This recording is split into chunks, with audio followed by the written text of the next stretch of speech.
Transmission back in. I did a 2-speed transmission rebuild last night.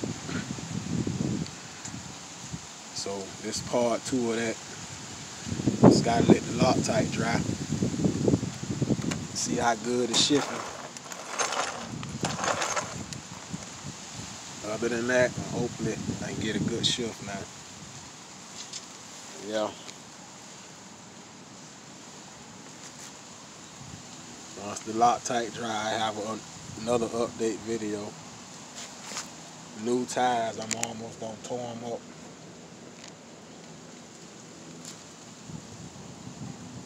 That ain't nothing but a half a tank, not even a half a tank of bashing. And that's how they look already. Front ones ain't so bad. Look at that. So if you do decide to get these type of tires, when you ride in the dirt, make sure the dirt have no rocks. This was that white dirt, and it had little rocks in it, and it's the outcome of the tire when I was finished.